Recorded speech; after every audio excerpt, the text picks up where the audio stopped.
వరప్రసాద్ గారు అసలు ఆ రోజు ఏం జరిగింది చెప్పండి.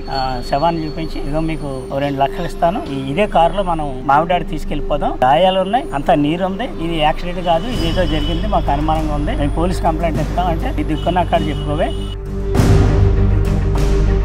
దీని మీద పోలీస్ కంప్లైంట్ ఇస్తే పోలీసు వాళ్ళు కూడా సరిగ్గా చర్య తీసుకోలేదు. కానీ అప్పుడున్నట్టు ఎస్పీ గారు అనంత బాబు గారు అని ప్రతి మాటలను అనంత బాబు గారిని సంబోధించడంతో దీని కేసుని పక్కదారి పట్టిస్తున్నారని చెప్పి.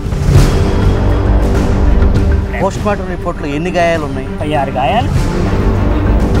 చంపాడు అని ఒప్పుకున్నాడు. నేనే చంపాను అని ఒప్పుకున్నాడు. దళితుడిని అంత దారుణంగా హత్య చేసి దాన్ని మాఫీ చేద్దాం అనే ప్రయత్నంలో ప్రభుత్వ పెద్దల హస్తం ఉందని మీరు భావిస్తున్నారా? సజ్జల రామకృష్ణారెడ్డి గారు అనపర్తిలో ఉండి అక్కడి నుంచి డైరెక్షన్ చేశాడని మాకు చట్టాన్ని కూడా వాళ్ళు చుట్టంగా చేసుకుని దళితుల్ని అధపాతాళం పరిస్థితి కానీ దళితులు తలెత్తుకుని తిరిగే పరిస్థితి రాదు అని ఖచ్చితంగా ఆలోచిస్తున్నారు ఈరోజు దళిత సమాజ వర్గం. ఏం జరిగింది అసలు?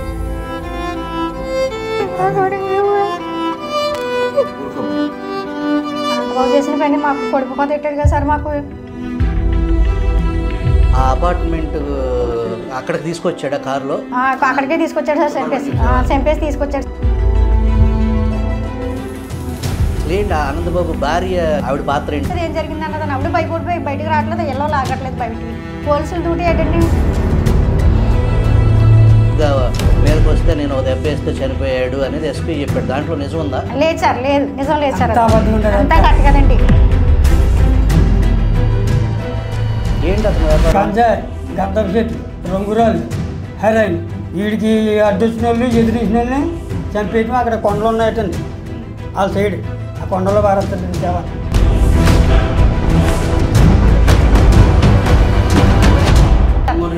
ప్రయత్నం చేశాను, అపాయింట్మెంట్ ఇవ్వలేదటండి. జడా శ్రవణ్ కుమార్ అన్నది లేకుండా చేసేద్దామని ప్లాన్ ప్రకారంగా చేసేసాడు. మాకు తెలలేదు సార్. చంపేస్తాడు అసలు అనుభవించలేదండి. మా చేతికి అందు వచ్చిన బిడ్డను చంపేస్తాడు సార్ అతను. మేము సిబిఐ ఎంక్వైరీ కోరుకున్నామండి. సిబిఐ ఎంక్వైరీ కూడా రానియకుండా ఈ జిల్లా మీకు అపాయింట్మెంట్ లేదు, హంతకుడిని పక్కన కూర్చోబెట్టి జగన్మోహన్ రెడ్డి గారు జగన్మోహన్ రెడ్డి గారు మీకు త్వరలో న్యాయం జరగాలని, మీకు ఓదార్పు దక్కాలని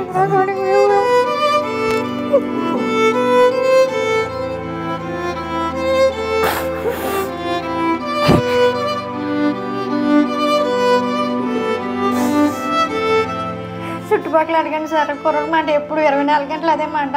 చుట్టుపక్కల అడగండి సార్. కుర్రోడు మాట ఎప్పుడు 24 గంటలు అదే మాట అంటున్నారండి. ఎవరైనా సరే మాకు, మా ఊళ్ళో ఎవరైనా సరే మా పిల్లల కోసం కానీ మా కోసం కానీ ఎవరన్నా సరిపోరు సార్. గారంగా పెంచుకున్నామండి, కష్టపడుకునే వెళ్ళాం మేము అంతే అండి. అక్కడికే